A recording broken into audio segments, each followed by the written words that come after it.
প্রিয় গাইস, দেখেন আমার এই ষাঁড় বাছুরটা কি হয়েছে।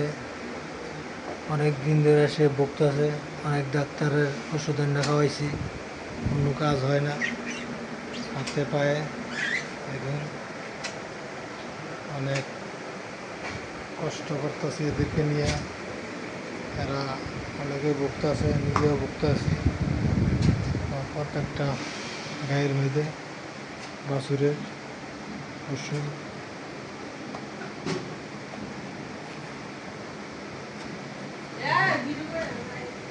অনেক কষ্ট পেয়ে আছে।